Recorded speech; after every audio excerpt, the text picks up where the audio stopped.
क्या बता सकते हैं मिस्टर केशव की किसी के साथ कोई दुश्मनी या? हाँ सुधाकर, क्या बात है?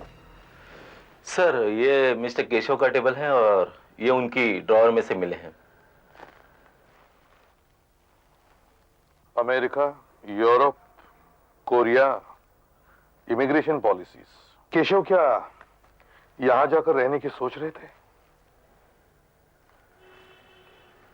देखो और कुछ मिल जाएगा। नहीं, वो ज्यादा किसी के साथ बात ही नहीं करते थे। हाँ, एक आदमी है जिसकी मिस्टर केशव के साथ हमेशा ही अनबन रहती है। किसकी बात कर रही हैं? वो नायक साहब हैं। अभी कुछ दिन पहले ही उन दोनों में बहस हो रही थी। ये नायक है कौन? वो जो अंदर बैठे हैं वही है नायक साहब। हुई थी, बहस हुई थी, हमारी बहस हुई थी सर, लेकिन केशव को मारा नहीं है मैंने। किस बात पर बहस हुई थी तुम्हारी उसके साथ? सर एक छोटी सी बात थी, एक पब्लिसिटी ब्रोशर बनाना था। मुझसे देर हो गई, सबके सामने उसने मेरी बेइज्जती कर दी।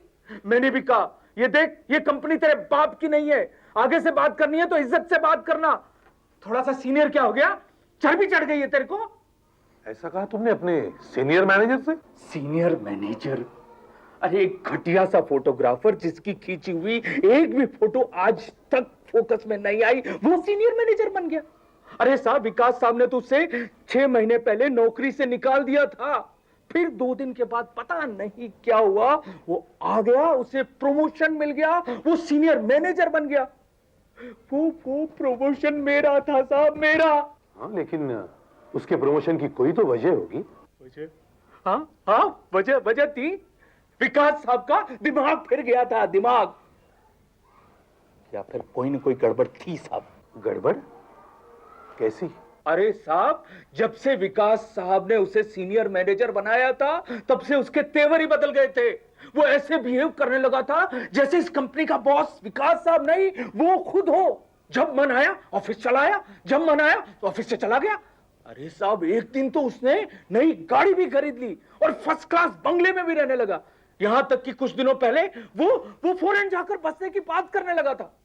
आखिर ये पैसा आया कहां से? ये सब पैसा कहां से आया साहब? अरे साहब, जब हमें हर महीने तनख्वाह मिलती थी ना, हमें मिलती थी बाहर और केशव को मिलती थी अंदर साहब के केबिन में, और चेक के साथ साथ इतना कैश लेता था वो, इतना। ओह अच्छा, ठीक है। मैं कहा जब भी हमें और पूछताछ करने की जरूरत पड़ेगी हम आपको बुला लेंगे। अब आप जा सकते हैं। Thank you very much. चलिए।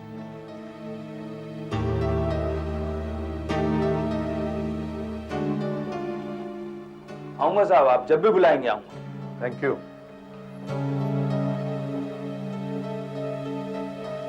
नायक बहुत नफरत करता है सर केशव से। ऐसा तो नहीं है कुछ बात बड़ा चढ़ाकर बता रहा हो? अगर नायक की बातें सच्ची है तो यह सोचने वाली बात है कि विकास ने केशव को प्रमोशन दिया क्यों देता था वो केशव को इतने पैसे, इतनी छूट? हो सकता है केशव विकास की किसी बात या किसी राज को जानता हो। आपका मतलब है ब्लैकमेल? लेकिन वो क्या बात हो सकती है जिसकी वजह से केशव ने विकास को अपने चंगुल में फंसा रखा था?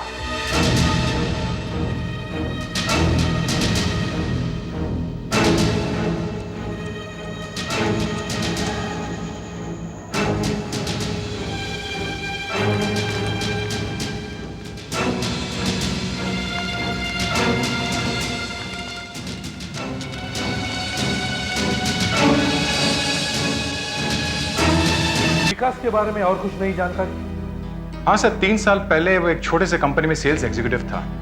उसकी मुलाकात मनीषा से हुई और उनकी शादी हो गई। मनीषा एक अमीर घराने की है और उनके कई मिले भी हैं।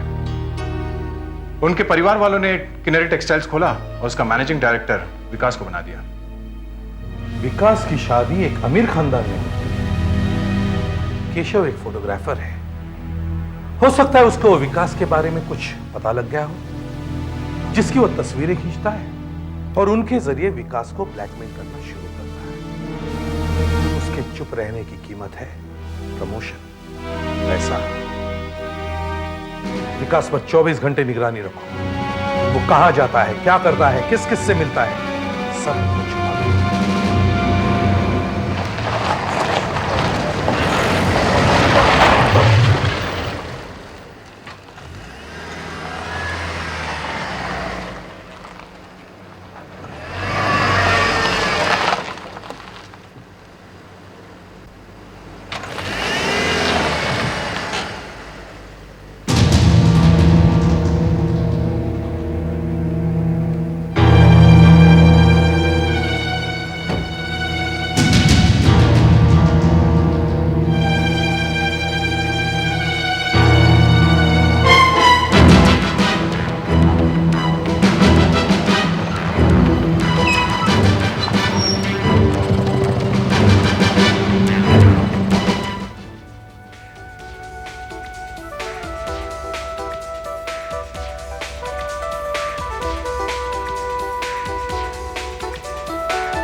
तुम इधर ही रुको।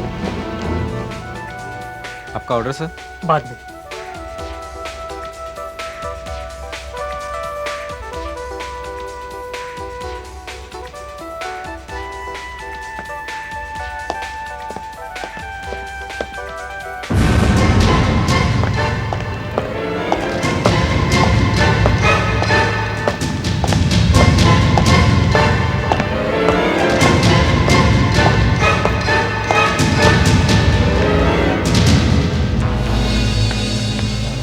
सुधाकर, तुम यहाँ ही रुको, ये किसी का इंतजार कर रहा है। हम रेस्टोरेंट में जाके बैठते, ठीक है?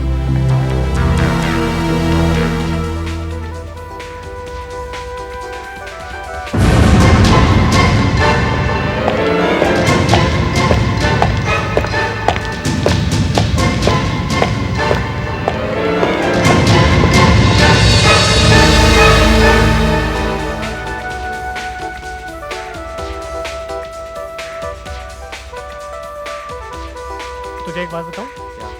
ये लोग जो अभी आए ना, मैं इनको अच्छी तरह जानता हूँ। अच्छा। वो लंबे वाला दिखाई दे रहा है ना, वो लंबे वाला, वो CID वाला। एक बार मैं मुसीबत में फंस गया था, तो इन लोगों ने मुझे बचाया था। बहुत अच्छे लोग हैं ये।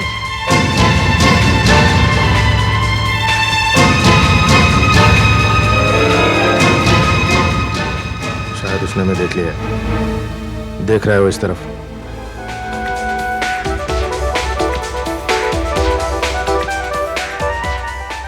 विकास, ये तो उसका नाम लेके बुला रही है। विकास, ये तो जा रही है।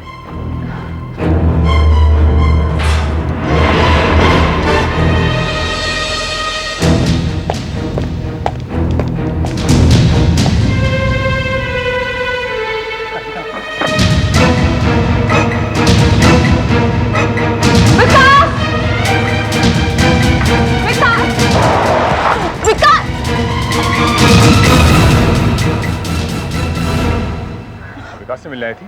क्या? कौन है आप? क्या बात कर रहे हैं? आप विकास से मिलने आई थी, जो अभी अभी गाड़ी में बैठ के गया। कौन विकास? कैसा विकास? मैं किसी विकास को नहीं जानती। आपको कोई गलतफहमी हुई है। Please please leave me alone.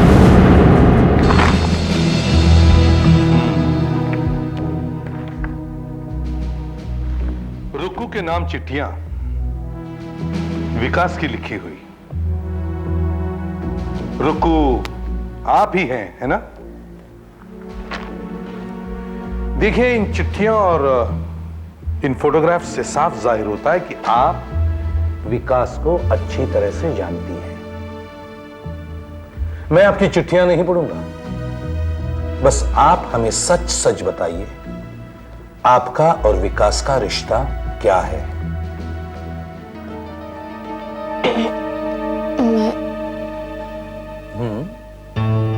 मैं विकास को किसी भी मुसीबत में नहीं डालना चाहती। वो तो पहले से ही मुसीबत है। देखिए, आप हमें सच सच बताइए, आप हैं कौन? आपका इस तरह से विकास से छुप छुप के मिलना, ये चिट्ठियां, ये फोटोग्राफ्स, आखिर ये सब माजरा क्या है? मैं विकास को पिछले 6 सालों से जानती हूँ। मैं और वो हम दोनों शादी करने वाले थे। और विकास की शादी हो गई मनीषा से। हाँ, मैंने जब ये खबर सुनी मैं पागल सी हो गई। कहाँ वो विकास जो मुझसे शादी के वादे किया करता था? उसे जैसे एक अमीर लड़की मिली उसने उसका हाथ थाम लिया। फिर शादी के 1 साल बाद अचानक उसका फोन आया और उसके बाद लगातार उसके फोन आते रहे। कहता था वो शादी से खुश नहीं है, मुझसे अब भी प्यार करता है, बहुत प्यार करता है। मुझसे मिलने की मिन्नतें कर रहा था। मैं भी अपने आप को रोक नहीं पाई और मैं उससे मिलने लगी।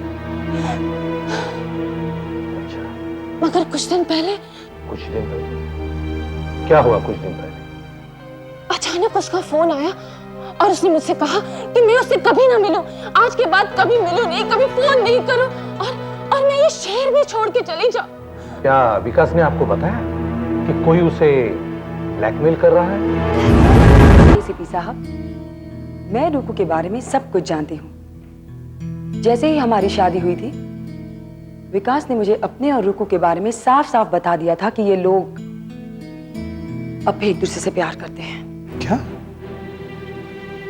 आपको रुकू के बारे में शुरू से ही पता है? हाँ,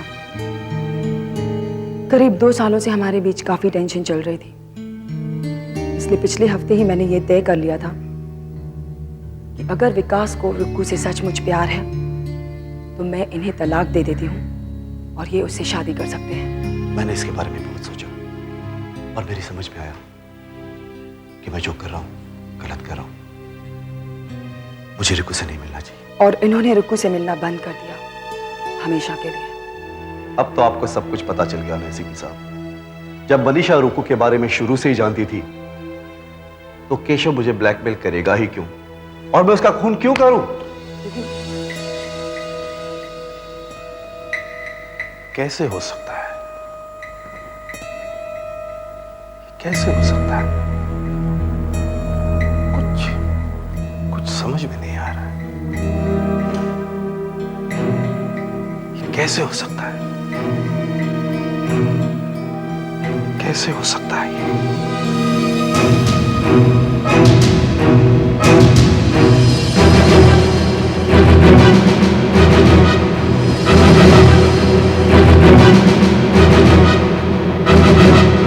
घर से मिली इन पुरानी मैगजीन्स का इन खूनों से क्या वास्ता? वास्ता है दया, ये मैगजीन्स ही तो वो सबूत है कि विकास झूठ बोल रहा है। सिर्फ यही नहीं बल्कि उसकी बीवी मनीषा वो भी झूठ बोल रही है उसे बचाने के लिए। इन मैगजीनों से यह साबित होता है कि विकास ही खूनी है। ये देखो, बिजनेस न्यूज, विदेशी अखबार। यह अखबार हमें केशव की लाश के पास मिला और ऐसा ही अखबार विकास के घर में था। ये देखो, नेशनल ज्योग्राफिक, इतनी पुरानी मैगजीन, 1978। इतनी ही पुरानी मैगजीन हमें विकास के घर में भी मिली। फिर भी सर, हम इसे पक्का सबूत तो नहीं मान सकते। विकास केशव के घर एक पुरानी मैगजीन लेके क्यों जाएगा? दया, सोचो, तुम केशव हो और मैं विकास। तुम बहुत देर से मुझे ब्लैकमेल करते आए हो। एक दिन तंग आकर मैं तुमसे कहता हूं कि भैया ये रोज की झंझट छोड़ दे, तुझे जितने पैसे चाहिए मैं देने को तैयार हूं, 5 लाख, 6 लाख, 7 लाख, 8 लाख, लेकिन वो चीजें मुझे वापस दे जिससे तू मुझे ब्लैकमेल करते आ रहा है। अब मैं सोचता हूं कि सारे पैसे लेकर ऑस्ट्रेलिया या न्यूजीलैंड जाकर वहीं बच जाऊं। और तुम उन देशों के बारे में मैगजीन्स पढ़ते हो, अखबार पढ़ते हो। तुम्हारी मुलाकात एक ऐसे आदमी से होती है जो तुम्हें हिंदुस्तानी रुपयों के बदले डॉलर्स देने को तैयार है, और तुम फॉरेन जाने की तैयारियां शुरू करते हो। अब इस बैग को लेकर मैं तुम्हारे पास आता हूं। तुम ये बैग ले लेते हो, तुम्हें लगता है कि इसमें पैसे भरे हुए हैं, और उसके बदले में तुम मुझे वो फोटोग्राफ्स, या वो चीजें वापस दे देते। मगर सर सूटकेस तो बिल्कुल हल्का है, खाली है, इसमें तो कुछ ओह अब समझा, इसमें पुरानी मैगजीनें वगैरह भरकर सूटकेस को भारी कर दिया गया। एग्जैक्टली। केशव जब बैग खोलता है तो उसे रुपयों के बदले मैगजीन्स दिखती है। वो चौंक कर ऊपर देखता है और विकास उसे मार देता है। मगर विकास ने ये सूटकेस और मैगजीनें वहीं क्यों छोड़ दी? क्योंकि बीच में सोमेश वहां पहुंच गया। अब सोमेश ने शायद विकास को देख लिया होगा और विकास सोमेश का पीछा करता है और उसे पकड़कर मार देता है। लेकिन सर, हम ये सब साबित कैसे करेंगे? कुछ तो सोचना पड़ेगा।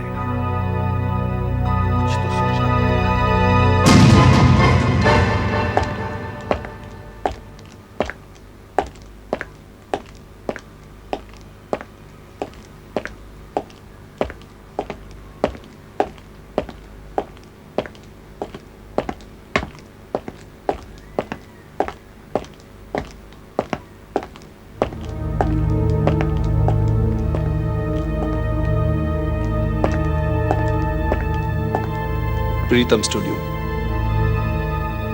यहीं पे बुलाया था।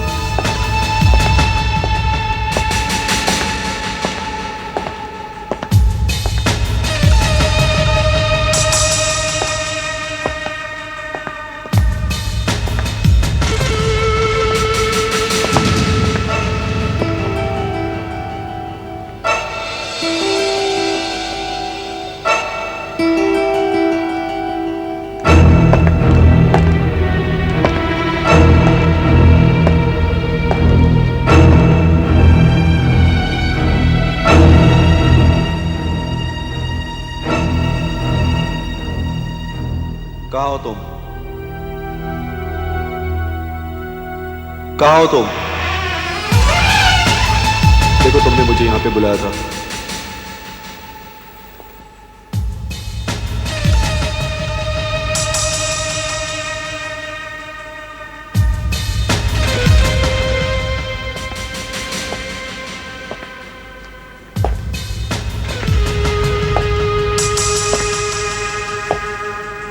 कहाँ हो तुम? अगर वाकई तुम केशव के दोस्त हो तो पैसे लेकर रोल दे दो। कहाँ हो तुम?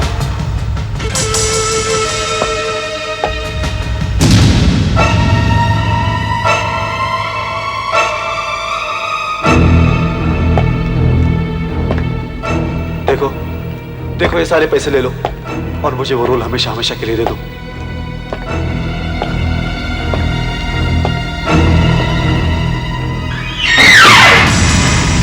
कहाँ हो तुम? सामने क्यों नहीं आते? कहाँ हो तुम? हिलना नहीं, चलो चलो, पीछे मुड़ने की कोशिश मत करना, कोई चालाकी नहीं, सीधे सीधे चलो, इस तरफ, अंदर की तरफ, मुड़ो अंदर, मुड़ो अंदर। बैग नीचे रखो, हाथ ऊपर, ऊपर।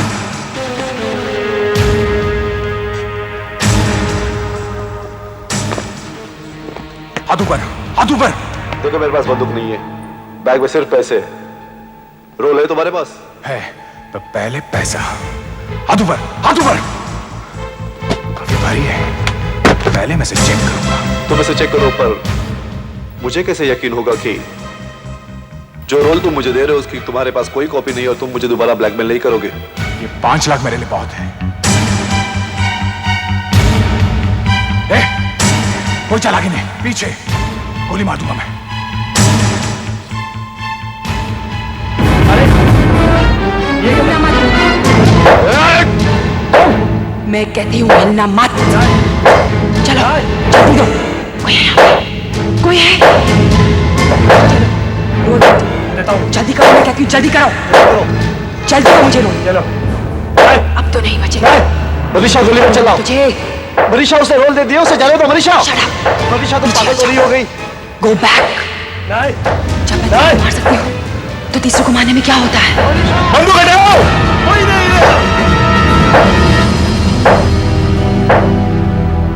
1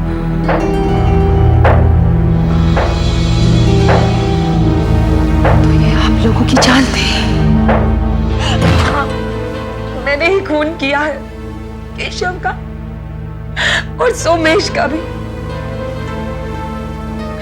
क्या कोई विश्वास कर सकता है? मुझे भी विश्वास नहीं होता। न जाने क्या जुनून सवार हो गया था मेरे सर पर। मेरे पास और कोई रास्ता भी तो न था। अपनी खानदान की इज्जत बचाने के लिए यही एक रास्ता था। ये सब इस आदमी की बेवकूफियों की वजह से है। कुछ दिन पहले केशव ने मुझसे बहुत बड़ी रकम की मांग की थी। उसने कहा कि अगर मैं उसे 10 लाख रुपए दूं तो मुझे ब्लैकमेल नहीं करेगा और वो हमेशा के लिए ये शहर छोड़ के चला जाएगा। लेकिन मैंने साफ इनकार कर दिया कि मैं इतने सारे पैसे नहीं दे सकता। तो उसने मुझे धमकी दी कि वो मेरे और रुकू के बारे में इनको सब कुछ बता देगा। और तब केशव ने मुझे फोन किया और कहने लगा कि अगर मैंने उसे 10 लाख रुपए नहीं दिए तो वो विकास और उस लड़की की तस्वीरें अखबारों में छपवा देगा। वैसे ही मुझे बहुत धक्का लगा था कि विकास और उस लड़की का चक्कर। और अगर ये बात फैल जाती तो मेरे खानदान की इज्जत, सब कुछ मिट्टी में मिल जाता। फिर मैंने केशव से कहा कि उसे रुपए देने मैं खुद आऊंगी और फोटोग्राफ्स लेकर चली जाऊंगी। मैंने घर से एक बैग उठाया, पर मुझे बैग बहुत हल्का लगा। सामने कुछ मैगजीन्स और न्यूज़पेपर्स पड़े थे। मैंने बैग में भर दी। केशव सोच भी नहीं सकता था कि एक औरत उसे मारने की कोशिश करेगी। मैं केशव के घर गई, मैंने उसे बैग दिया और फोटोग्राफ्स ले ली। केशव ने जब बैग खोला तो उसे बहुत गुस्सा आया और मैंने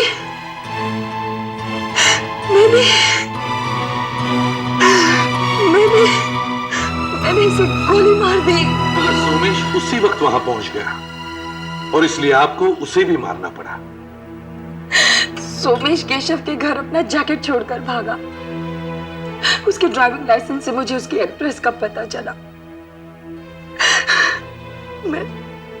मैं उसके घर गई तो वो पुलिस से फोन पर बातें कर रहा था।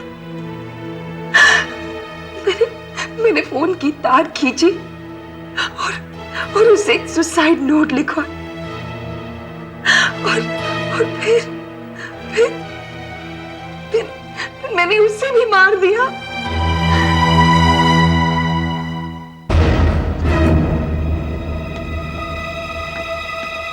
अच्छा हुआ तुम आ गए सुधीर।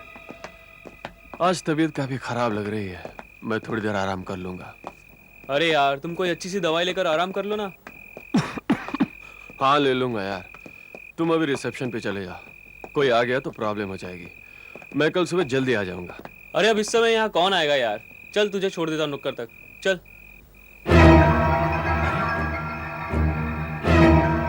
ये कौन पड़ा है? लगता है कोई शराब पीकर गिरा हुआ है। अरे बेवड़े लोग भी अजीब होते हैं यार। जहाँ गिरे वहीं सो जाते हैं। ए भाई उठ। ए हीरो उठ। हेलो उठो उठो। इसने काफी शराब पी रखी थी क्योंकि काफी बदबू आ रही है। अच्छा ये बताइए आपने लाश को छेड़ा तो नहीं है? नहीं साहब।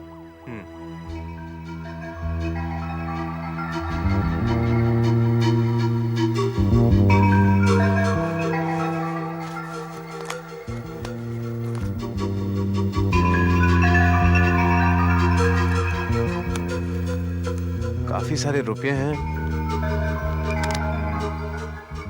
लेकिन कोई नाम या पता नहीं है।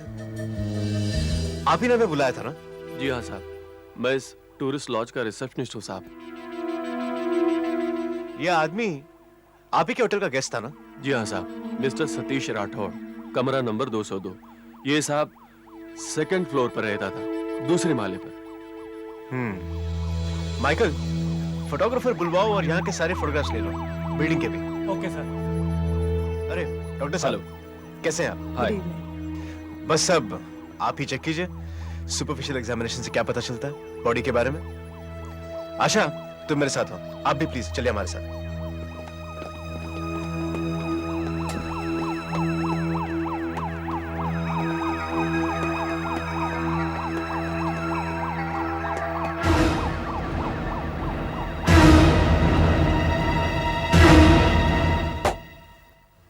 सतीश राठौड़, बैंगलोर का रहने वाला है। पूरा एड्रेस नहीं लिखवाया आपने? नहीं साहब, हम लोग एड्रेस लिखाने पर जोर नहीं देते साहब, क्योंकि कभी हमारे साथ ऐसा हुआ नहीं साहब। पिछले 18 साल से ये होटल है साहब, लेकिन आज तक किसी ने आत्महत्या नहीं की। एक मिनट, ये हत्या है या आत्महत्या हम पता लगाएंगे। आप पहले सिर्फ ये बताइए कि ये आदमी होटल में आया कब था? आज ही आया था, दोपहर को। उस वक्त आप ही ड्यूटी पर थे? जी हाँ साहब, मेरी ड्यूटी 12 बजे शुरू होती है, वो करीब 2 बजे आया था साहब। आप मिस्टर राठौर का कमरा दिखाइए। आइए साहब। सुधाकर, लॉज में जितने भी गेस्ट हैं उनसे पूछताछ करो, किसी ने कोई आवाज सुनी या नहीं। सर, इस तरफ साहब,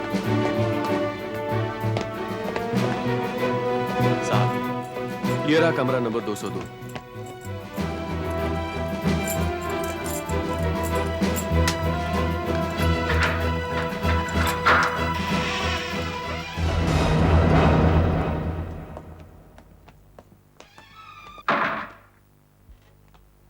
यहाँ किसी भी चीज को छुआ या छेड़ा तो नहीं है ना? बिल्कुल नहीं साहब, लाश मिलने के बाद मैं यहाँ पहली बार आ रहा हूँ। खिड़की तो उस तरफ है ना? हाँ साहब, उधर ही है। आशा, सर। बाथरूम चेक करो। Yes sir.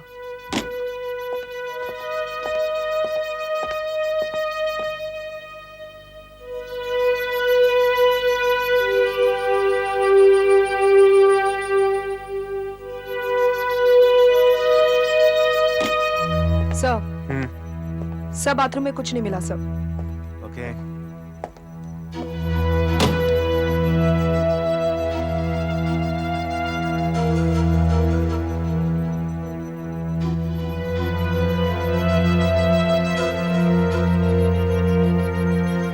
सिर्फ एक ही जोड़ी कपड़ा है, इसका मतलब है वो ज्यादा दिन रुकने वाला नहीं था। ऐसा कुछ नहीं इस बैग में जिससे पता लग सके कि वो आदमी कौन था। अजीब बात है, ना कोई आईडी कार्ड, ना क्रेडिट कार्ड, ना ड्राइवर्स लाइसेंस। सर, कपड़े भी काफी महंगे हैं, लगता है किसी अमीर खानदान का था। आशा, तुम उस टेबल पे चेक करो, ड्रॉवर्स में। Right sir.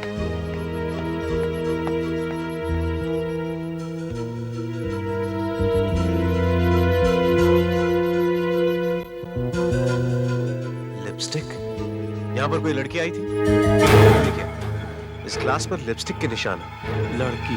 हाँ साहब, एक लड़की आई थी करीब 11:30 बजे। राठौर साहब उसी का इंतजार कर रहे थे। राठौर साहब ने रिसेप्शन पर कह रखा था कि अगर कोई लड़की उनसे मिलने आए तो उसे कमरे में भेज देना। अच्छा, कौन थी वो लड़की? पता नहीं साहब, उसने नाम तो नहीं बताया, लेकिन देखने में एकदम मेम साहब लग रही थी। लाल रंग का स्कर्ट, लाल कमीज पहनी थी, बस इतना ही मालूम है साहब। अच्छा मिस्टर मनोहर, ये बताइए कि वो लड़की होटल में से कितने बजे गई होगी? 15 मिनट बाद चली गई साहब। अच्छा सर, ये देखिए। ये कागज आपके होटल का है? भगवान जाने साहब, नहीं, होटल का नहीं है। कंगन? सर, इस पे एम लिखा हुआ है। सर, ये कंगन यहाँ क्या कर रहा है? ये कागज भी शायद इसी का है। अच्छा मिस्टर मनोहर, आपके हिसाब से मिस्टर सतीश राठौड़ काफी परेशान लग रहे थे। क्या आपकी उनसे कुछ बात हुई थी? मेरी उनसे 2 बार बात हुई थी साहब, और दोनों ही बार उन्होंने मुझसे ड्रिंक के बॉटल्स मंगाए। आपका मतलब है 2 बोतलें? जी हाँ साहब। पहली बार जब उन्होंने ऑर्डर दिया तब करीब 7 बज रहे थे। वो खुद ही नीचे आए थे।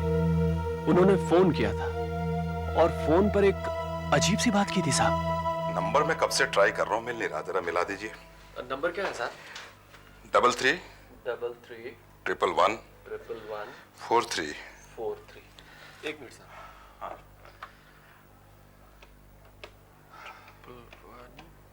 43। ये लीजिए सर। हाँ बिल जा रही है सर। हेलो। हाँ हाँ मैं गोवा में ठीक से पहुंच गया हूँ। हाँ बस अभी नहाने के लिए जा रहा था, उसके बाद मुझे मीटिंग में जाना है, सोचा तुम्हें फोन कर लूं। हाँ क्या? हाँ, तुम बोलो, तुम्हें क्या चाहिए गोवा से? हाँ ये आदमी झूठ क्यों बोल रहा है? नंबर यहाँ का। ये बंबई में और फिर कह रहा गोवा पहुंच गया हूँ। लेकिन एक बात मेरी समझ में नहीं आई कि अगर वो मुंबई में ही था तो फिर उसने ये क्यों कहा कि वो गोवा में है? पता नहीं साहब, मैं तो खुद ही बहुत हैरान हो गया। मैंने एक सोचा मिनट कि आपने दूसरी बोतल कब भेजी? करीब 10:30 बजे। 10:30 बजे? यानी कि 7 से लेकर 10:30 बजे तक मिस्टर राठौड़ ने शराब की एक पूरी बोतल पी ली और उसके बाद उन्होंने एक और बोतल मंगाई, राइट? हाँ मैडम, और जब मैं बोतल लेकर अंदर गया तो वो फोन पर किसी से चिल्ला चिल्ला कर बातें कर रहे थे। बहुत चिल्ला रहे थे वो। तुमने बातें सुनी? क्या बात कर रहे थे वो? क्या बातें हुई ये तो मुझे नहीं पता चला, लेकिन वो किसी विलास नाम के आदमी से बातें कर रहे थे। फिर मुझे वहां रुकना ठीक नहीं लगा, मैंने बोतल रख दी और नीचे चला गया। और फिर साहब करीब 11:30 बजे वो लाल कपड़े वाली मेम साहब आ गई। बस मुझे इतना ही मालूम है। लाल ड्रेस में एक लड़की, ग्लास पर लिपस्टिक का निशान, किसी विलास नाम के आदमी के साथ फोन पर बहस, एक कंगन जिसके ऊपर एम का निशान। कहीं ये कंगन उस लड़की का तो नहीं? कहीं वो लड़की खूनी तो नहीं?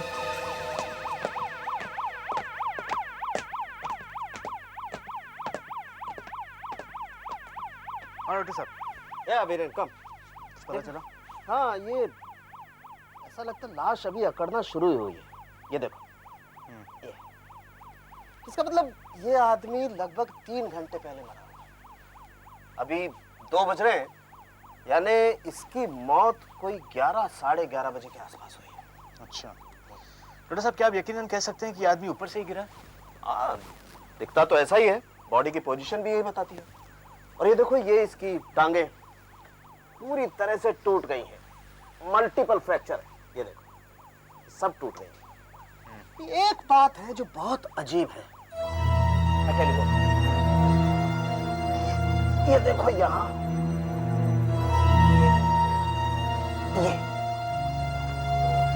ये देखो, ये इसकी गर्दन के नीचे ये चोट का निशान देख रहे हो? इस निशान को देखने से पता लगता है जैसे इस आदमी को किसी ने किसी हथियार से मारा है।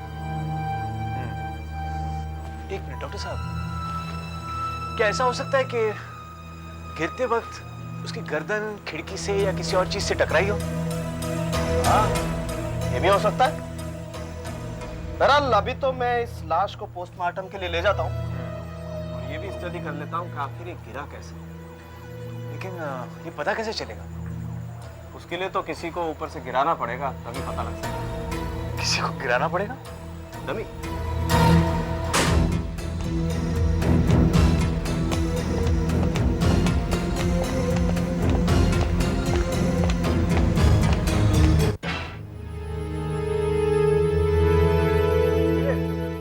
अगर मिस्टर राठौड़ ने आत्महत्या की थी तो नेचुरली पहले उन्होंने अपने पैर खिड़की से बाहर निकाले होंगे, फिर जंप लगाया होगा। जैसे, एक minute Sudhakar. Sir I am ready. हाँ, इस बॉडी के पैर थोड़े बाहर निकालो। ये सर। और थोड़े। सर। हाँ, अब फेंको। आपका मतलब? एक मिनट मेरे, हमें अच्छी तरह से पता है कि उस रोज रात को मिस्टर राठौड़ ने बहुत ज्यादा शराब पी रखी थी। सुधाकर, रस्सी फेंको, इसे वापस खींचो, रस्सी को बांधो। तो ये भी तो हो सकता है कि नशे की हालत में खिड़की से बाहर झांकते वक्त वो फिसल गए हो और गिर गए हो।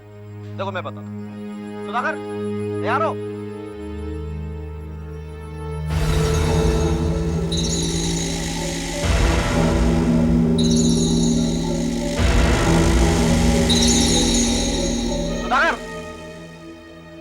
इसको बाहर निकालो, ऐसे जैसे कोई बाहर खिड़की से देखता है।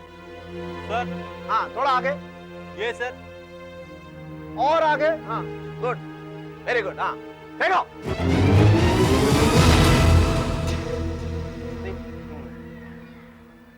इसका मतलब साफ है कि ये किसी भी तरह से गिरे।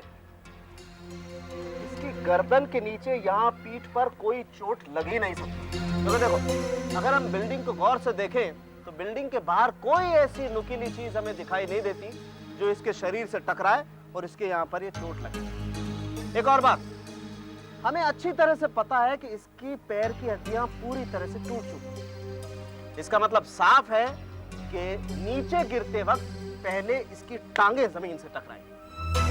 चाहे ये आदमी ऐसे मुंह के बल गिरे, ऐसे गिरे, या इस तरफ गिरे, या ऐसे पीठ के बल गिरे, ये ऐसे, इसकी गर्दन के नीचे कोई चोट लग ही नहीं सकती। नंबर मिला आपको?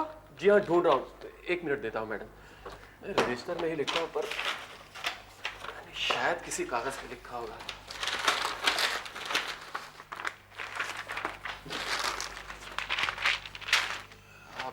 जी हाँ, मिल गया, ये रहा वो नंबर। 331143 331143। हेलो, 331143। जी हाँ। मैं इंस्पेक्टर वीरेन बोल रहा हूँ फ्रॉम सीआईडी। कहिए। मैडम, आप किसी सतीश राठौड़ को जानती हैं?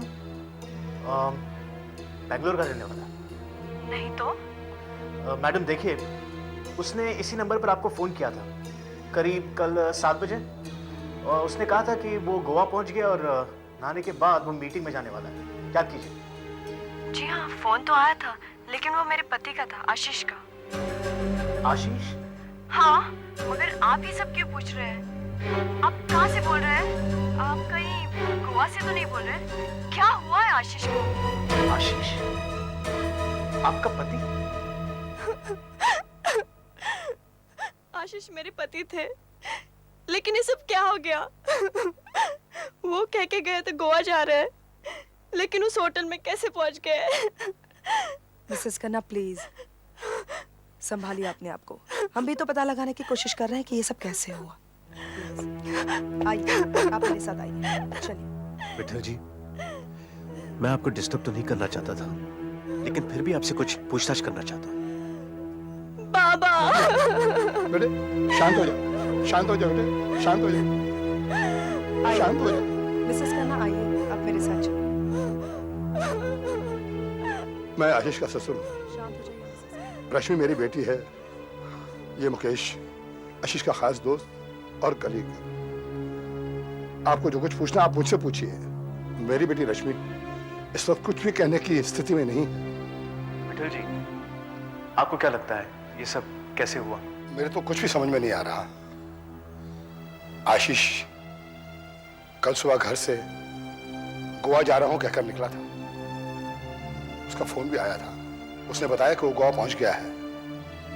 और आप कह रहे हैं कि वो गोवा गया ही नहीं? उसे झूठ बोलने की क्या जरूरत थी? अच्छा, आशीष की किसी विलास नाम के आदमी के साथ होटल के कमरे में से फोन पर बहस हुई थी। क्या आप किसी विलास को जानते हैं? जहां तक कि मुझे मालूम है, आशीष किसी भी विलास को नहीं जानता था। अच्छा। आप इस कंगन को पहचानते हैं? ये देखिए, इस पर M लिखा हुआ है। आप में से किसी का तो नहीं है? देखिए। मेरा ख्याल है मैंने इसे पहले कभी नहीं देखा। आप देखिए। क्या आशीष की मौत का इससे कोई संबंध है? देखिए, हम भी यही पता लगाने की कोशिश कर रहे हैं। एक और बात, आशीष के कमरे के डस्टबिन में से हमें यह कागज मिला है। क्या आप इसे पहचानते हैं? जरा बताइए। जी हाँ, इन कागजों में हम हीरे लपेटते हैं। हीरे? हाँ, हम हीरे एक्सपोर्ट करते हैं।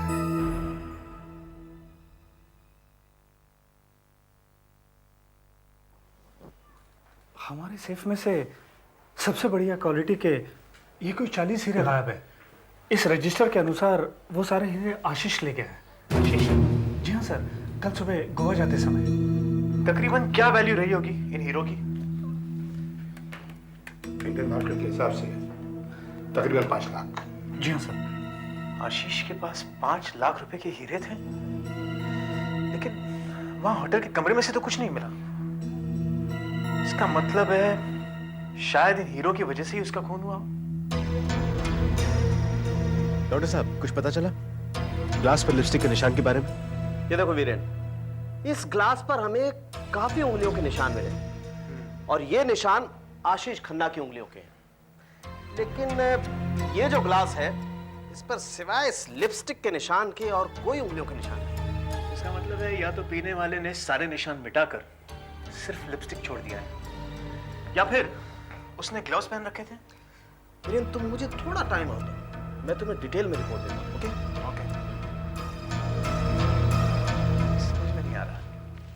आशीष 5 लाख रुपए के हीरे लेकर मुंबई के एक होटल में ठहरता है। होटल के स्टाफ के अनुसार उसी रात करीब 11:30 बजे एक लाल ड्रेस में लड़की उसे मिलने आती है। दोनों ड्रिंक्स लेते हैं और ग्लास पर लिपस्टिक के निशान रह जाते हैं, लेकिन उंगलियों के कोई भी निशान नहीं है। लड़की जाने के बाद आशीष मरा हुआ पाया जाता है और होटल के कमरे में से हीरे भी गायब हैं। कौन है ये लड़की?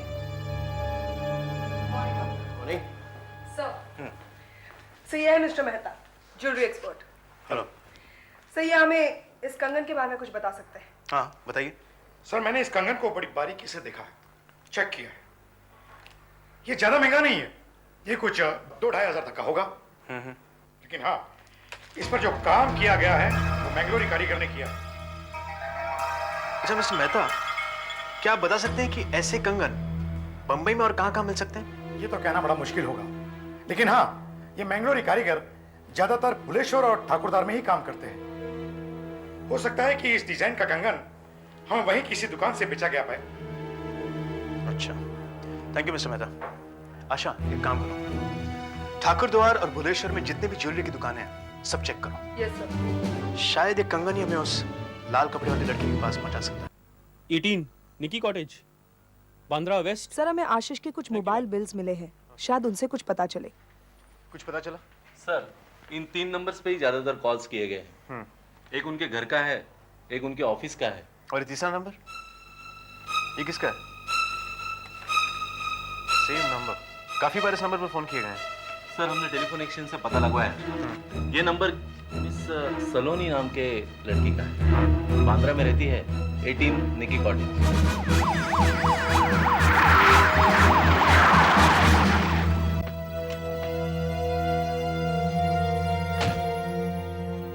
घर तो यही है।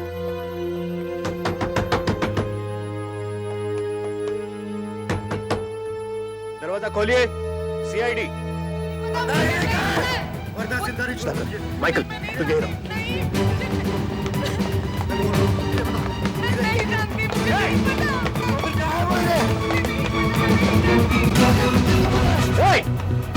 रुक जाओ, वरना गोली मार दूंगा। Drop it now. Stop it, Michael. What's it?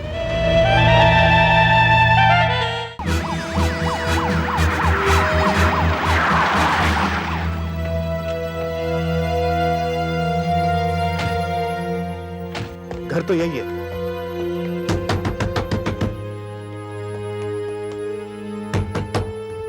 दरवाजा खोलिए, सीआईडी।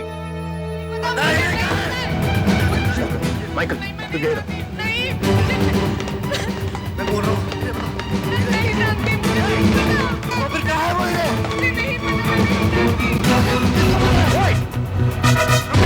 गोली मार दूंगा।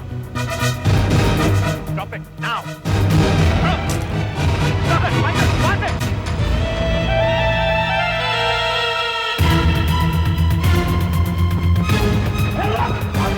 गोली मत मारना, गोली मत मारना। जीप ले चलो, कम ऑन मूव, चलिए जल्दी। लेकिन कहाँ ले जा रही हो मुझे? CID bureau. क्यों? वहाँ चलकर सब पता चल जाएगा। मैंने कुछ भी नहीं किया। मैंने कहा ना आपको पता चल जाएगा। सर यही वो लाल कपड़े वाली लड़की है सर, ये देखिए। तो आखिर आपने देखी? तो वो लाल कपड़ों वाली आप ही हैं मिस सलोनी? जो आशीष को मिलने टूरिस्ट लॉज पर गई थी? ये कौन है? ये मेरे मंगेतर हैं प्रकाश। मंगेतर? स्ट्रेंज। और इन्होंने आपको मारने की कोशिश की? मैं आपको सब कुछ बताती हूँ, लेकिन प्लीज प्लीज मुझे इससे बचा लीजिए। ये एकदम पागल हो गया है। पागल हो गया। मिस्टर प्रकाश, आप सीआईडी हेडक्वार्टर्स में बैठ जाइए। मिस सलोनी, आप हमें यह बताइए कि आप आशीष को मिलने उसके कमरे पे क्यों गई थी और आपने आशीष का खून क्यों किया? खून? नहीं नहीं, मैंने आशीष का खून नहीं किया। प्लीज प्लीज मेरा विश्वास कीजिए, मैं आपको सब कुछ बताती हूँ। तो फिर बताइए। मैं आशीष से एक होटल में मिली थी। मुझे मालूम पड़ा कि आशीष एक बहुत ही अमीर आदमी है और शादीशुदा भी। मैंने ये सब आके प्रकाश को बता दिया। हमने आशीष को ब्लैकमेल करने का एक प्लान बनाया। बस फिर मैं आशीष से रोज मिलने लगी और अक्सर उससे फोन पे बात भी किया करती थी। आशीष ने मुझे कई खत लिखे और प्लान के मुताबिक हमने आशीष से 5 लाख रुपए मांगे और कहा कि अगर उसने हमें वो रुपए नहीं दिए तो वो सारे खत हम उसकी बीवी तक पहुंचा देंगे। और फिर आशीष डर गया। हमने आशीष से सारा रुपया एक ही साथ मांगा। हमारे कहने पे ही आशीष उस टूरिस्ट लॉज में 5 लाख के हीरे लेकर आया था। और उसके बाद आप और प्रकाश दोनों टूरिस्ट लॉज हीरे लेने गए। प्रकाश मेरे साथ नहीं था क्योंकि हाल ही में वो 3 साल की सजा काट के आया है और दोबारा वो रिस्क लेना नहीं चाहता था। इसीलिए आशीष से मिलने मैं अकेली ही उस टूरिस्ट लॉज में चली गई।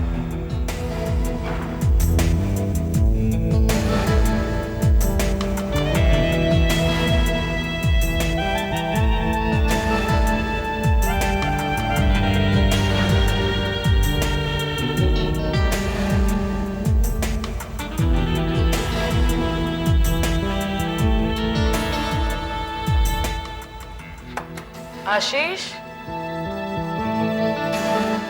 आशीष,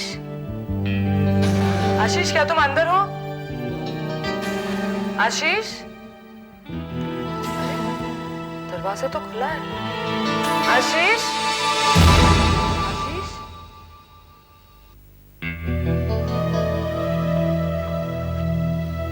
आशीष, आशीष उठो। आशीष, लगता है बहुत पी लिया। आशीष, आशीष गेट अप। आशीष, ये तो मर गया।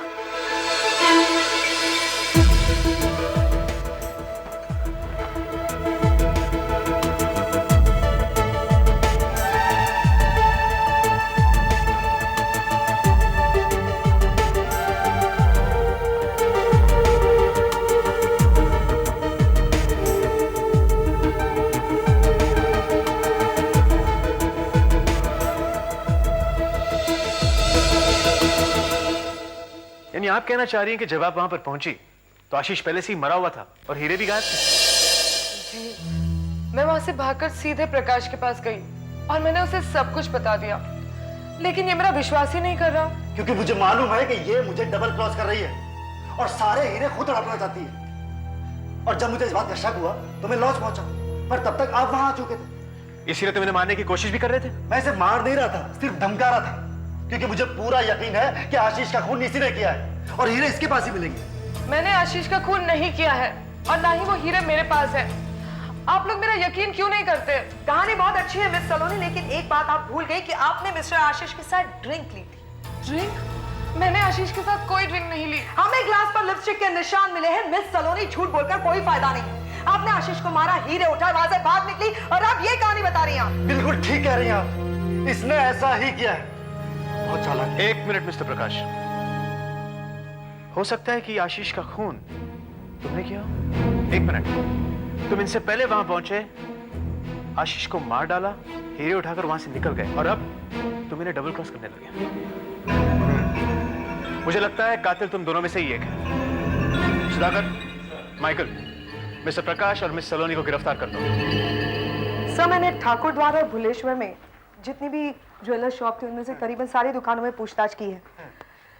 अभी 5 दुकानें बाकी है सर, और मुझे यकीन है सर उन दुकानों में हमें पता चल जाएगा कि ये कंगन किसका है।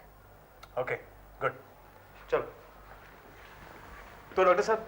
हाँ वीरेन, क्या पता चला? देखो कुछ ना कुछ गड़बड़ जरूर है इस लिपस्टिक के निशान में। अच्छा, और वो क्या? Just a moment. आशा, जरा लिपस्टिक अपने होठों से लगा। कम ऑन, लगाओ, मुझे कुछ देखना है।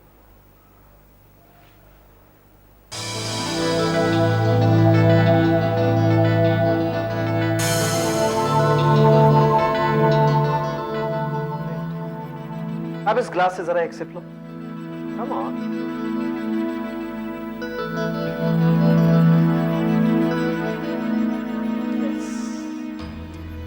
मेरा अंदाजा बिल्कुल सही था।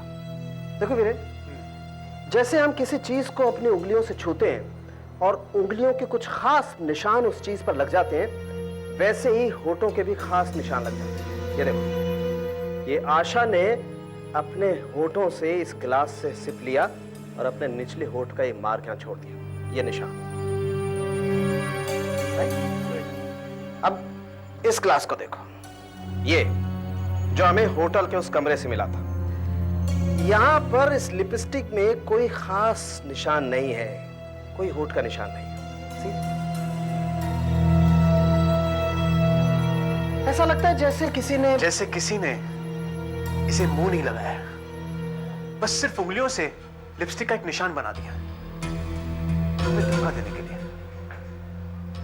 खैर, अब हमें देखना यह है कि इस कंगन से हमें क्या पता चलता है।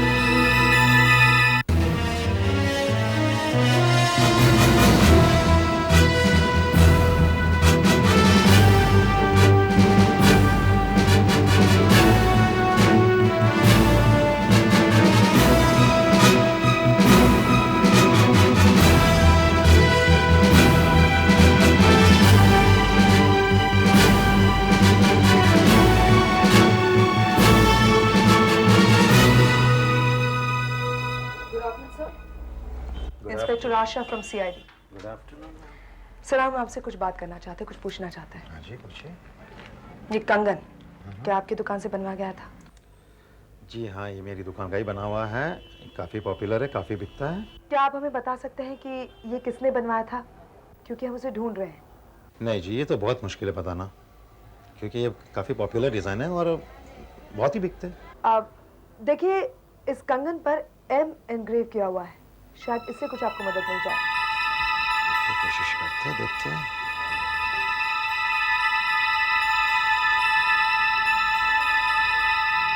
हाँ जी, शायद कुछ पता चल सकता है।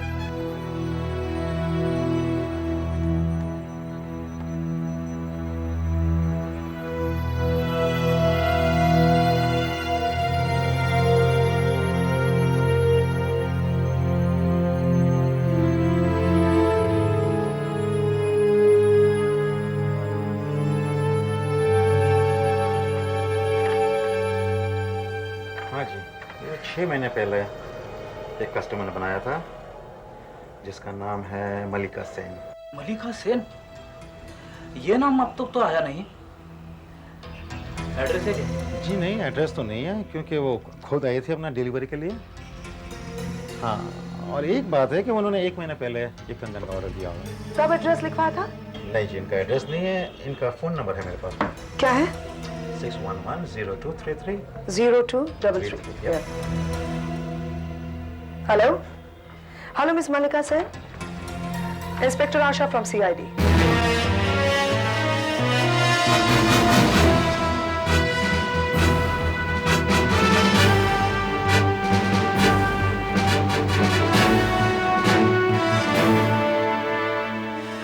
Please come in. बैठिए। मिस मलिका। यस। क्या ये कंगन आपका है? ध्यान से देखिए, इस पर M अल्फाबेट छपा हुआ है। ये तो मेरा ही है। ये आपको कहाँ से मिला? देखिए, आप हमें सिर्फ ये बताइए कि क्या आप किसी आशीष खन्ना को जानती हैं? आशीष खन्ना? मैं किसी आशीष खन्ना को नहीं जानती। क्या ये उनको मिला था? जी नहीं, हमें ये कंगन आशीष खन्ना के होटल के कमरे में से मिला। उससे आशीष खन्ना का खून हो गया। खून? मैं कुछ समझी नहीं। देखिए, मैं नहीं जानती ये वहां कैसे पहुंचा। मुझसे ये 6 महीने पहले ही खो गया था। 6 महीने पहले? जी हाँ, मैं और मेरे पति करीब 6 महीने पहले ही मुंबई आए थे। ये कंगन मैंने उसी वक्त बनवा लिया था, पर कुछ दिनों बाद ही वो मुझसे कहीं खो गया। क्या मतलब खो गया? लेकिन 1 महीने पहले ही मैंने एक और ऐसा ही कंगन बनवा लिया था। हमारे पास तब घर भी नहीं था। हम एक होटल में ठहरे हुए थे। हम हर रोज फ्लैट्स देखने इधर उधर जाया करते थे। बस तभी ये मुझसे कहीं खो गया होगा। 1 मिनट, आपने अभी भी कहा कि आप एक होटल में ठहरे हुए हैं। कौन से होटल में? Hotel tourist laws. Tourist laws. आप होटल में कौन से कमरे में ठहरे? सेकंड फ्लोर के कमरा नंबर 202 में तो नहीं? नहीं नहीं, हम तो ग्राउंड फ्लोर पर थे। पर आप ये सब क्यों पूछ रहे हैं? और ये मेरा कंगन? देखिए, आपका कंगन आपको वापस मिल जाएगा। फिलहाल आप जा सकती हैं। Thank you very much. Michael, please आइए।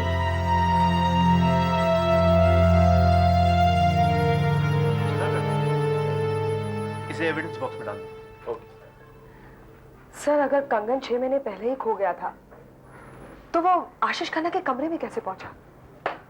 इंटरेस्टिंग है, लेकिन हमें सारी बातें जोड़नी पड़ेंगी। ये कंगन, ये लिपस्टिक के निशान।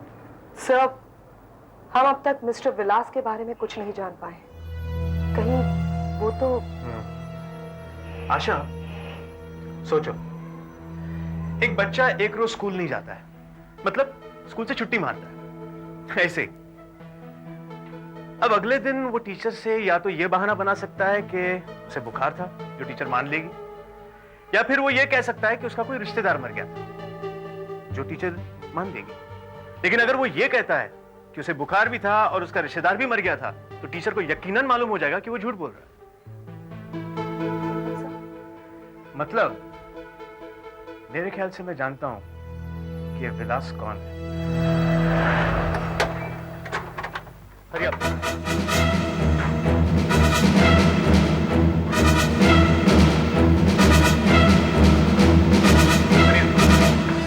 मनोहर कहां है? ऊपर। Move fast.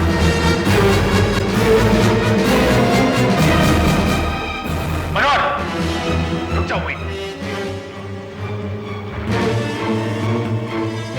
क्या बात है इंस्पेक्टर साहब? कबूल कर लो कि आशीष का खून तुम्ही ने किया है। बोलो, ये आप क्या कह रहे हैं? तुम्हारा खेल अब खत्म हो गया। तुम्ही ने उन हीरो के खातिर आशीष को मार डाला। अब हमें और बेवकूफ बनाने की कोशिश मत करो। देखिए, आप जबरदस्ती कर रहे हैं, और कोई नहीं मिला तो मैं। हाँ, मैंने उसे मारा है, मैंने उसे मारा है। ये समझ जाने में हो गया साहब, गलती से हो गया। सच सच बताओ, उस रात क्या हुआ? जब मैंने उसे ये कहते हुए सुना कि वो गोवा से बोल रहा है, तभी मुझे लगा कि दाल में कुछ काला है, और मैंने देखा वो काफी परेशान सा लग रहा है।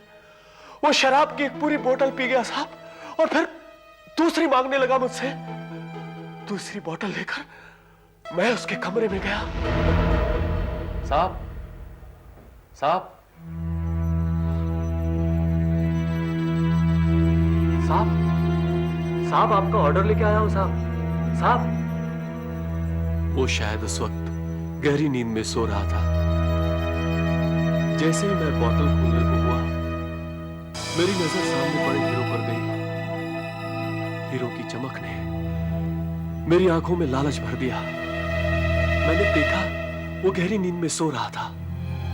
इतनी सारी दौलत देखकर मुझसे रहा न गया, और मैंने वो हीरे उठा लिए। पर जैसे ही मैं वहां से जाने को हुआ, मेज पर पड़ी चाबी मुझसे गिर गई और वो जाग गया, और हम दोनों में हाथापाई शुरू हो गई। उसने शराब पी रखी थी। मैंने उसे जोर से धक्का दिया। मेज का कोना उसकी गर्दन के पीछे लग गया। उसने शायद मुझे पहचान लिया था। वो फिर से खड़ा हुआ। दोबारा उठकर उसने मुझे पकड़ना चाहा। मैंने उसे धक्का दिया, वो नीचे गिर गया। शांत हो गया था। वो शायद मर चुका था।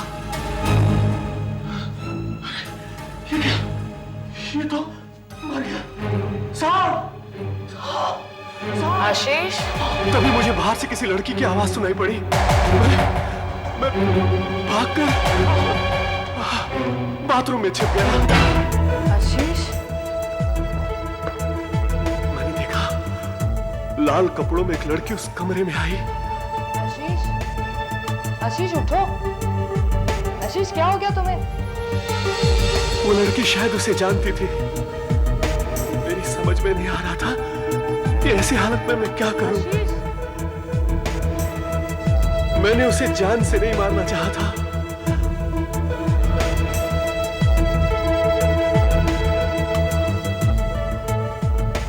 ये तो मर गया। वो हीरे? शायद उसे हीरो के बारे में पता था। वो हीरे ढूंढने लगी, लेकिन उसे हीरे नहीं मिले। उसने सारा कमरा छान मारा। वो शायद वहां पर हीरे लेने ही आई थी। हीरे तो मेरे पास थे। मैं अंदर से सब कुछ देखता रहा। उस लड़की को लगा कि वो कहीं किसी चक्कर में न फंस जाए, इसलिए वो वहां से चुपचाप चली गई। मैं बाथरूम से बाहर आया और मैंने उसकी लाश को उठाकर खिड़की से बाहर फेंक दिया। मैं दौड़कर लॉबी में गया। वहां हमारे गेस्ट लोगों का वो सामान पड़ा है जो रूम्स में भूल जाते हैं। मैंने वहां से एक लाल लिपस्टिक और एक कंगन उठाया। और फिर वही लाल लिपस्टिक तुमने ग्लास पर लगाई और ग्लास में विस्की डाल दी। जी हाँ, और वो कंगन मैंने वहां फेंक दिया ताकि पुलिस को मिल जाए। और फिर तुमने उस लाश को वहां से घसीटकर खिड़की से नीचे फेंक दिया। मैंने सोचा कि पुलिस को लगे कि आत्महत्या है या फिर एक्सीडेंट, और अगर किसी तरह पुलिस को पता चल जाता है कि वो खून है तो सारा शक उस लाल ड्रेस वाली लड़की पर, मुझ पर नहीं। लेकिन फिर भी तुम पकड़े गए। मनोहर, तुम्हारी बदकिस्मती से तुमने जो सबूत छोड़े वही सबूत हमारे काम आए। वो लिपस्टिक, वो कंगन और विलास, जो आदमी ना है ना कभी था। मैं उसे मारना नहीं चाहता था साहब, मैं उसे मारना नहीं चाहता था। मैंने अपनी पूरी जिंदगी में एक चींटी तक नहीं मारे साहब। तो भला एक आदमी को कैसे मार सकता हूं? दरअसल मैं लालच में आ गया साहब। इतने सालों तक मेहनत करने के बावजूद मैं 10,000 रुपए इकट्ठे नहीं कर सका। अचानक इतने सारे दौलत देखकर मैं पागल हो गया साहब। मेरा दिमाग खराब हो गया। मुझे लगा कि मेरी जिंदगी सुधर जाएगी साहब। मैं वो सारे हीरे लौटा दूंगा साहब। मुझे माफ कर दो साहब। मैंने जानबूझकर उसे नहीं मारा साहब, मुझे माफ कर दो। मनोहर, तुम्हारी थोड़ी सी लालच की वजह से तुम्हारे हाथ से बहुत बड़ी गलती हुई है, जो तुम्हारे लिए बहुत महंगी पड़ेगी। मुझे अफसोस के साथ कहना पड़ रहा है कि हीरो की चोरी और आशीष खन्ना के खून के जुर्म में मैं तुम्हें गिरफ्तार करता हूं।